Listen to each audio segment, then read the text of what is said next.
Thanks, Mukesh. Good afternoon. We are here to share the GRC implementation story that we had on the Gujarat Gas. And the agenda for the day is that we will share about the company and our implementation journey for GRC. Then we'll also share about where do we feel the need, the business need for GRC, and then what is the concept of segregation of duties, and what our SAP is offering in this area about GRC, a brief about that, and then our roadmap for GRC, the key challenges that we face during the implementation, and the kind of learning that we carry. So we would like to share with the other customers about that, the approach and the strategy, and the business benefits that we realized. Okay, and the success factors, as I mentioned about the learning. So let me brief about the Gujarat Gas Company. Gujarat Gas Company is India's largest private sector player in the natural gas distribution business.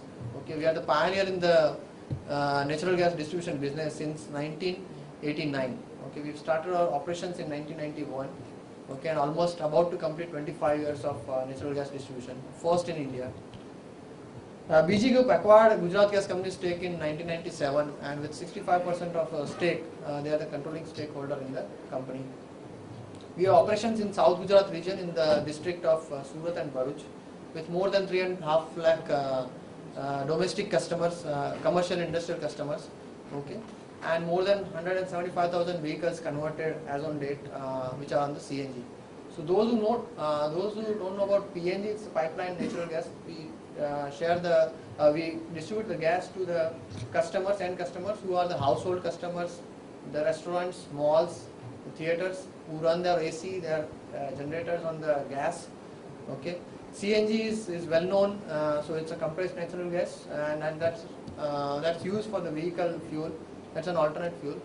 We have more than 43 plus CNG stations in India. So it's all about the Gujarat Gas Company Limited. We began our journey for SAP in 2003 when BG went live with SAP. We implemented FICO, MM and HR modules. Okay. In 2007-8, first time we were introduced to the GRC tools, okay, which were earlier known as Virja Compliance Calibrator. Those who know about the earlier versions of that. Okay, so we implemented a couple of modules, that Compliance Calibrator and Firefighter. Okay, then 2008 we went for the ECC 6.0 upgrade at BG, and 2009 we migrated the UK instance, because earlier the BG instance was at UK, so we migrated that instance for the extension of other modules for SAP. So we migrated and we upgraded to EHP4. We set up the DR site with a 15-minute recover point objective in 2009. We upgraded Solution Manager, and we initiated the as-is journey for the future roadmaps for track 2, which we call. 2011-12, we have upgraded our system to EHP5 and 11G. We are implementing IS utilities with other modules like SD, MM, PM. We are also considering upgrade of GRC with Access Control 10 upgrade. So whatever modules that we have for GRC, we are upgrading those to 7. We are implementing 7.3 for business intelligence and process integration 7.0 modules. So more or less we are going with the latest offerings that SAP has as on date. Okay. The next track is about implementation of HR, UCS, CRM, BI enhancement, others. So this is all about the implementation journey that we have at Gujarat Gas so far. So let me talk about the GRC, and the first point which comes out as what's the business need for GRC. Okay, why do I need GRC? So let me share a few examples. Okay, we know that few days back a well-known apparel brand and a sportswear brand had a internal fraud about 750 crores. Okay, around 850 or 750 crores. I don't know the exact figure, but that's around that. Few years back, an IT giant, one of the top most IT company, had the internal fraud of having around $4 million. Okay. Similar examples are there in bank. I think somebody has logged a case with a well-known reputed bank for around 300 crores scam. So we know that internal frauds or internal threats are increasing day by day. Okay, and that's one of the concern for the management. And as an finance head, okay, or chief financial officer, the first thing which comes to my mind is that how would I prevent my internal frauds? Okay, so there has to be some mechanism for prevention of internal frauds. There has to be some mechanism for financial controls, and one of the way you can achieve is that you can by establishing a segregation of duty. Okay, the thing that you need to keep in mind is any person or any individual having a full control over the complete process chain, okay, there are chances of internal frauds.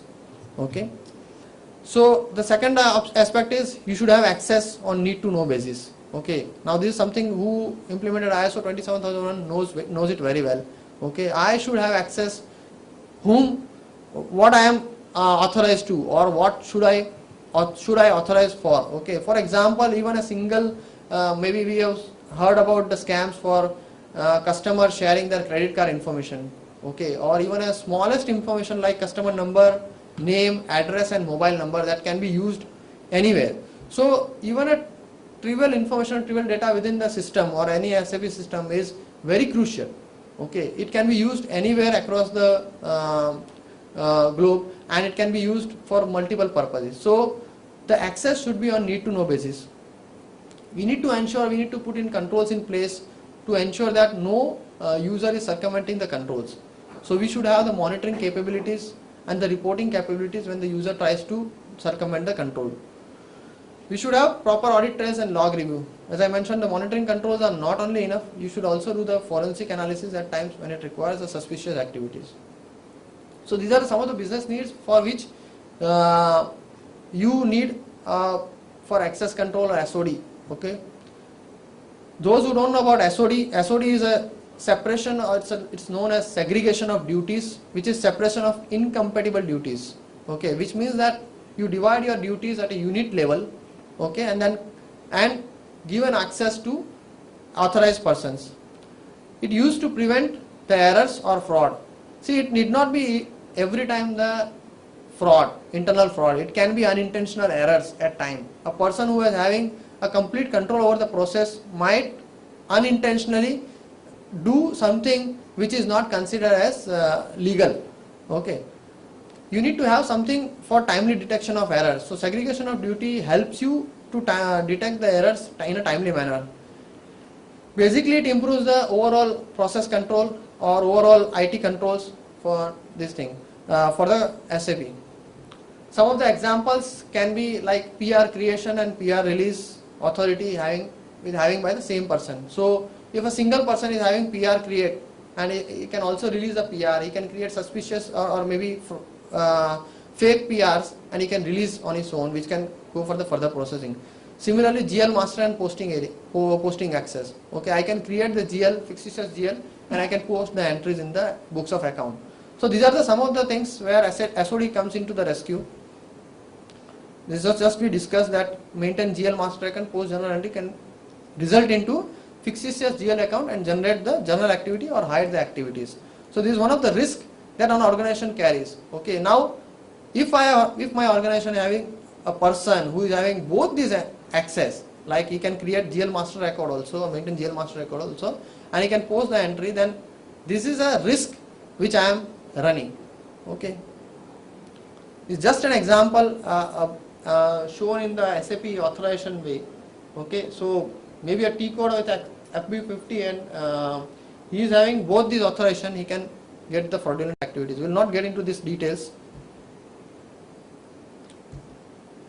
So why SOD is important for business? Okay, so SOD, one of the key point we know the case when a large utility company came to India, and there was it has to shut down its operations a few years back, and then the SOX law came into we all know the name of the company.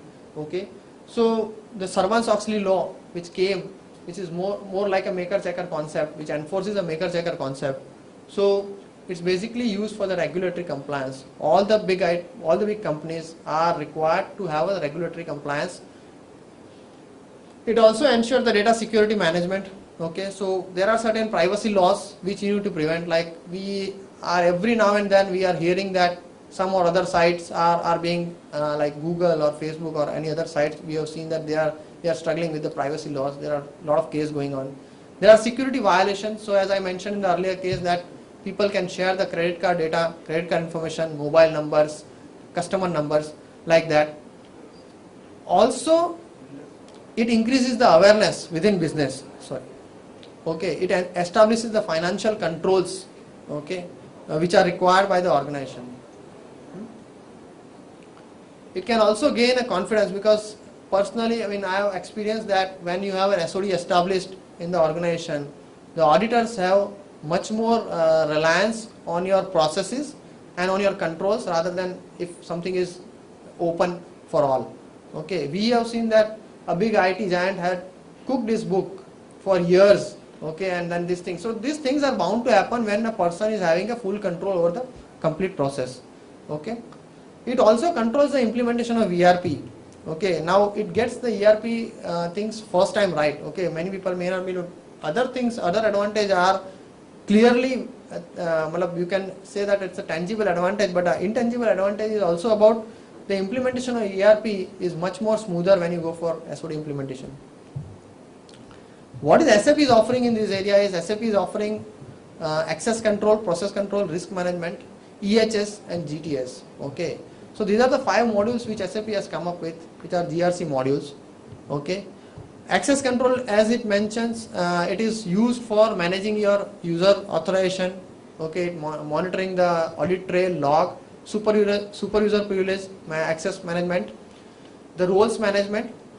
The process control part is used within SAP modules. What are the process control you want to implement for the modules? Like, for example, you want to have certain processes, and based on that process you want to trigger something as a control measures. So those kind of real-time monitoring can be done by the process control.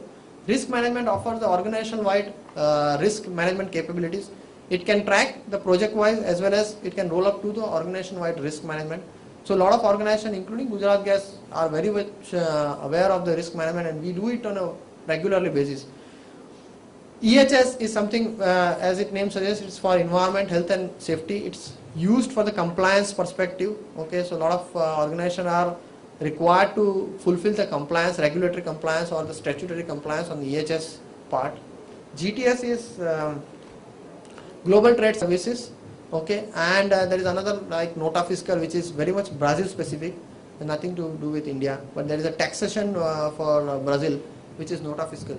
So these are the modules which SAP offers, and we are going to talk about access control because that is what we have implemented at Gujarat Gas, and I'll come to the remaining part why we have not implemented and what is our roadmap around it. So access control basically has 4 modules: risk management, compliant user provisioning, emergency access management and business role management. So typically when we go for the user management in SAP, okay, there are part attaches. One is you create roles. Okay, so you create roles and profiles. Second is you do the mapping of those roles to create for the user. Okay, so you create users, you change the authorization for those users. Then the third part, which is very specific to access control, where is access risk management. So you define clear-cut segregation of duty and the clear-cut risks for the process. Like for example, I mentioned about example is that purchase order creation and purchase order approval and vendor payment. If these 3 things are given to a single person, then it can lead to the fraudulent activity. So this kind of risk you need to identify for access risk management helps in that. It also helps us mitigating the risk. For example, certain risks are not possible. Okay, certain group of organizations are small in numbers. I cannot meet the requirement for all risk. So in that case, additionally you can define the mitigating control, like periodic review can be one of the mitigating control, like eliminating the complete risk or accepting the risk can be a mitigating control. So that kind of mitigating control maintenance is available as a part of access risk management. It can also do the continuous compliance monitoring. Okay, so whether any of the user are having any conflict in their areas. So this kind of ongoing monitoring can be done by this tool. CUP is used for dynamic approval workflows. So basically it's used for the user creation and role assignment parts. Okay. It also maintains the audit trails about the complete process. It can define a workflow for your organization. So maybe there are organization where various level of approvals are required. Like for example, if I want to create an employee user, then I don't need to go to a certain level, but if I want to create a contractor login ID, maybe I need a certain level of approval. Okay. Similarly, the other example can be, if a user creation requires certain level of approval, role assignment requires certain level of approval. If it is FI user, should go to this. If MM user, go to this way. So all those kind of possible combination this compliant user provisioning supports. Emergency access management is like, and it provides an elevated access to the user. Okay. If it's mainly used by the Center of Excellence team, okay, COE team who manages your SAP application. Okay. This emergency access management provides you elevated access which you normally don't own it.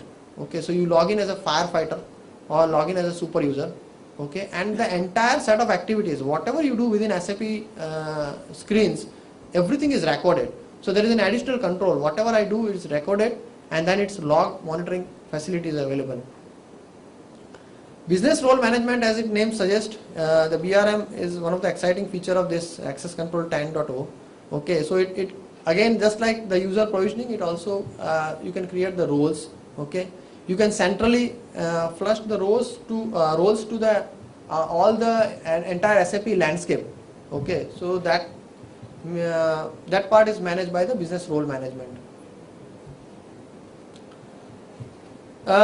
The challenges that we face for GRC implementation are consistent approach at organization level. Okay, some of the departments are very well aware of the risk, the prevailing risk or financial risk. So their support is very much there, wherein other people who don't know about GRC or who don't know about SOD or who don't know about risk, or they are not so much what you can say is they are not so much risk driven modules, so they don't support this. So consistent approach at organization level is a challenge. Awareness of users, that's one of the challenge that you face when you implement for GRC. Okay, what we faced is when users, some of the user group were quite aware about this and they were enthusiastic about implementing of GRC, but other set of users were not. Inadequate support from business, as the awareness is not there, it results into the inadequate support. IT and business policies alignment, so that's very important because this is all driven by the business, but certain IT policies like user provisioning and other stuff where you require the IT policies to be aligned with the business policy. Mitigation vis-a-vis preventive control, so people have tendency to, if anything is SOD is showing the conflict, people will prefer mitigation control rather than preventive controls. Okay, so that's okay, it is acceptable to me. Reporting capabilities is one of the challenges that we face in the earlier version. With 10.0, this capabilities are there. Monitoring capabilities within tool, again it was there with 4.0. With 10.0, it supports more and more monitoring capabilities. So GGCL, what we did specific is we went live with zero SOD conflict on day 1, okay, which was something very unique achievement that we had. We are also working on IS utility rule set preparation. So IS utility, it's not available as a part of SAP standard. So SAP has got offering that it provides a standard rule set within GRC product. So you can implement that rule set for R3 modules, but it's not available for ISU and other modules. So what we did is we designed the IS utilities rule set of our own. Okay, we are in process of engaging SAP co-innovation, okay, for validation of those rule set that we have created and can include that as a part of their mainstream product. So how we did is we form a team with subject matter experts from GRC, from consultants, business and IT. So there is a 3 dimension of this this GRC team was formed. We had the risk awareness session, the dedicated risk awareness session were done with the business to get more and more participation from the user. We did risk definition. So with the help of user, with the help of their process control, with the help of the standard SAP rule sets available, similar way we defined the risks in our system. We did SOD and critical actions identify. This is one of the point where user does the mistake. Certain things are critical access and certain things are SOD conflict. So these 2 things are different. Okay, people make a lot of mistakes when they talk about SOD or critical action, like certain technical transactions, like user creation may be a critical activity, or role maintenance can be a critical activity, or SC80 is a critical activity. It's a rule set that we have prepared. We are also had a validation with Accenture, who is our implementation partner. So their team was involved. We are also taking the input from the lead auditors. Okay, so that's one of the agenda that we have while implementing the IS utility rule set. So lead auditors will validate this rule set that we have prepared. Okay, and the kind of controls that we have built in the system. Just to extend with the statistics on what Birju was explaining about the rule set, the experience we have got is during the workshops, when we have come up with a conclusion, we have got about 300 plus SOD risks in only utilities module, which is kind of a huge figure if you are aware of SOD conflicts. So we cannot go live with that. I mean, business cannot go live with ERP solution when you have 300 SOD rules, because you have 600 people to work for. You don't have 6,000 people who can manage small duties.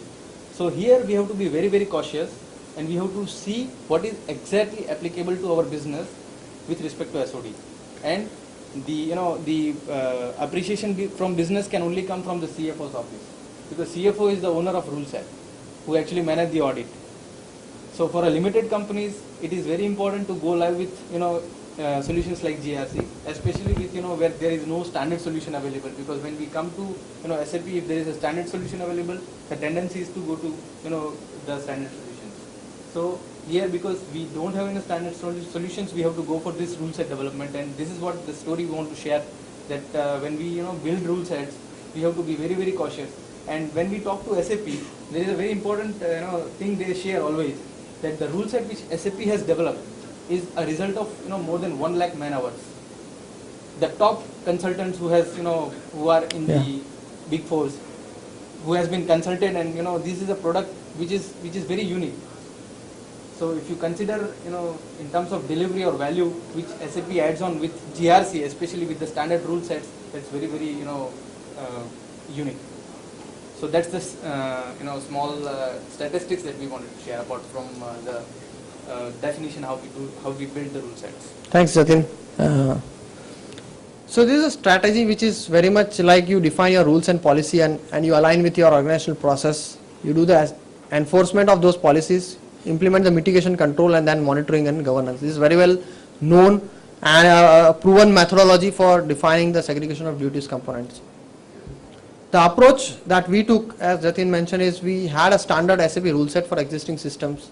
We identified the Delta standard rule set for new modules to be added, which is mainly IS utilities, because the rest of the modules, again, the standard rule set was available and it was sufficing the requirement. So for IS utility module, we identified the Delta standard rule set. Okay, we had a project team who did who come up with the IS utility rule set with the sessions with the business. We integrated with the existing rule set, and then we conducted a workshop again with the business users and finalized the global rule book for Gujarat Gas. This is the process or approach that we followed to establish the rule set for that. So any of the company wants to do that, this is a proven methodology that we have used to define the GCL specific global rule set. So there is it's a combination of standard rule set plus Delta modules plus ISU utility. The benefits that are realized at Gujarat Gas is that it's compliance to regulatory requirements. So there is a control for SOX, there is controls for FCA, financial control audits. Okay, so we are compliant with both the regulatory requirements. We have preventive measure of intended fraud and unintentional errors. As I mentioned earlier, it can be unintentional errors as well. So if you have proper tools in place, you can probably avoid this. Data security improvements, of course, it's one of the point, and strong internal controls. Alignment with global best practices, so we have done that, and gain a level of comfort for financial statement. So we can probably look it from the kind of audit that we face, because before the books of account gets audited, the first thing gets audited is the systems. Okay, so auditor will first audit the systems, they will get the comfort about the systems, and then they go for the books of account. That's a normal practice that follow, and we have quarterly audit as per the SEBI guidelines every quarter. So then your chances for acceptance, if you implement this kind of tools, the chances for acceptance becomes, you gain a comfort level. Okay, so acceptance level is high. What are the critical success factors? I'll just quickly brief about that.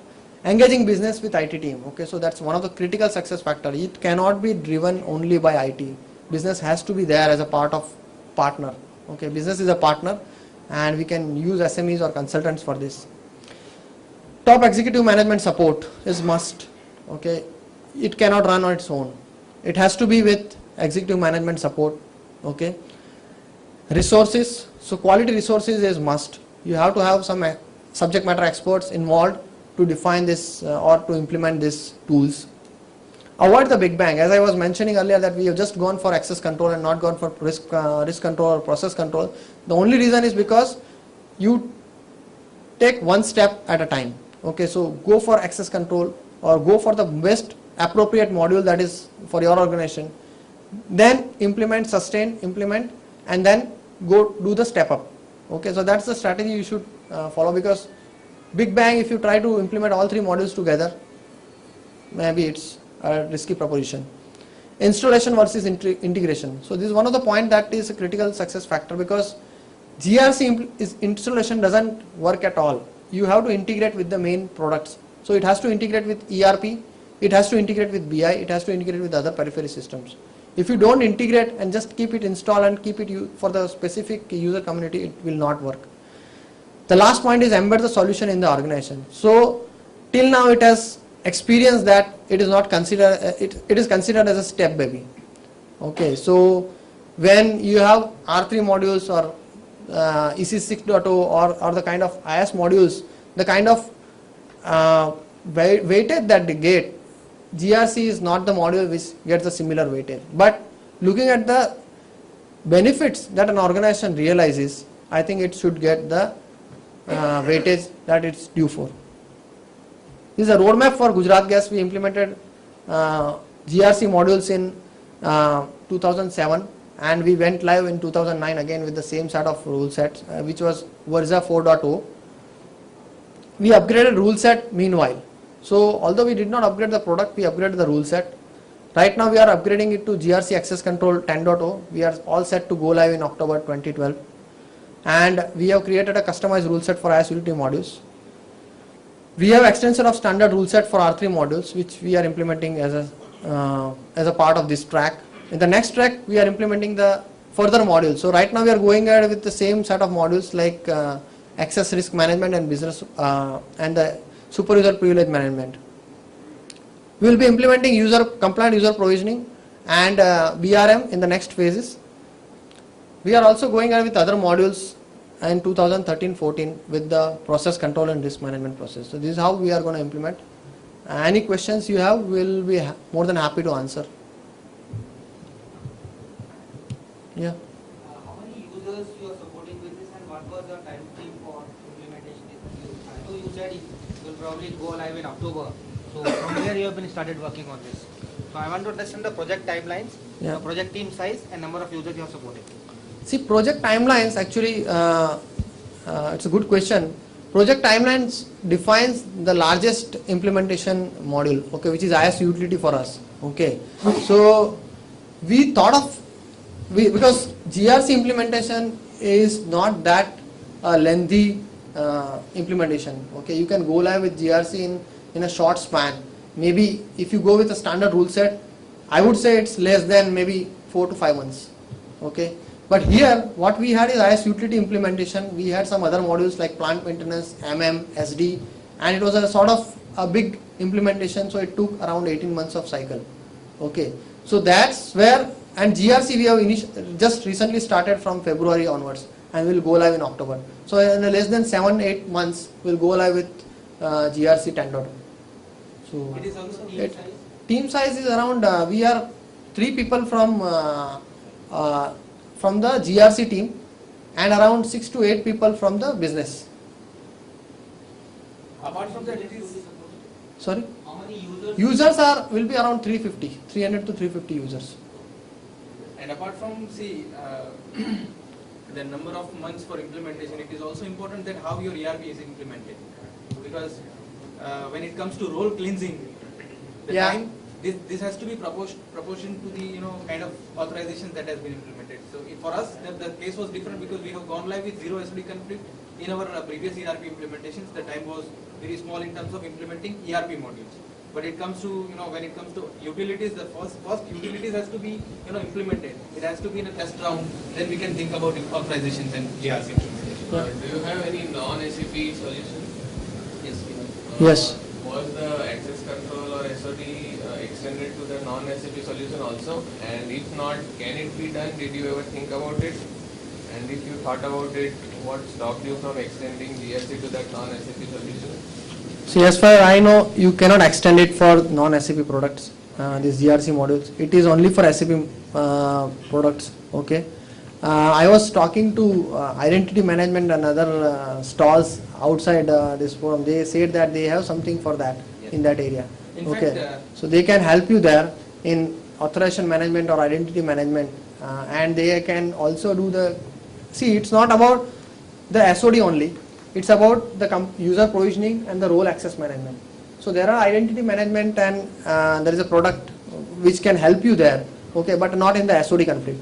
We used to rely on Excel sheets earlier, okay, and we built the sort of framework, not exhaustive as we have today, okay. It was like 3 to 4 rules, okay, in very critical areas, okay, and that was there in the earlier legacy systems that we had. Okay. SAP provides rule set for JD Edwards and Oracle, okay, and that is applicable. Like Yeah, you can so- connect, there is an adapter available. But then again, Not for custom applications. You had custom applications. Yeah, we had homegrown applications. So how do you manage the SOD in those applications? So that's what I mentioned, that there was an Excel sheet. Excel sheet. Okay, so Excel spreadsheets were used to manage that, and that was not a kind of what you can say is a proven way of doing that. Okay, you have chances of doing the manual intervention, manual errors, okay, and doing that. it's like every time we audit, we will get one more rule. Yeah. Yeah. How do you ensure the sustainability of the SOD or the implementation what you have done? For example, say before project you have 300 SOD violations. So how do you ensure the sustainability that after 1 year also you will have 0 SOD violations? So are you, please help me understand your question. Are you saying that how did you reach from 300 violations to 0 violation? Is that? How you will ensure 0 violence for next couple of years? Okay. So that's actually a very tricky question, frankly speaking, because that depends on the organization policies. Okay. For example, today I have enough number of users, okay, to support that. Okay. Tomorrow maybe I go for some more modules implementation where I want to keep the same set of users. Okay. For example, today I am just going live with FI. Tomorrow I am going live with MM also, and I want to have the same set of SAP users to use MM and FI both. Okay. In that case, procure to pay, the entire procure to pay cycle will result into the SOD conflicts. Now there you have to take a call whether it can be a sort of how you can manage. You have to split the FI and MM users for sure. Okay. Now how you can do that management, user management around that depends on that. Okay. But yes, one step that we have taken is we have taken that any SOD conflict will not allow any mitigation controls. That's a very clear-cut message from our CFO. Okay. So we don't allow any mitigation controls to take place. However, there are companies who run with only 3 or 4 business users, okay, and they have tons of SOD conflicts in their organization, and they run based on the mitigation control. It depends on the organizational lead, organizational size, okay, and how the organizational values are or sort of policies are around it.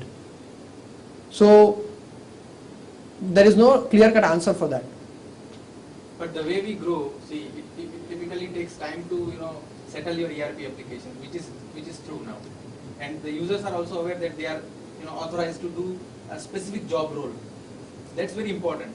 See, achieving GRC implementation is not a single cycle.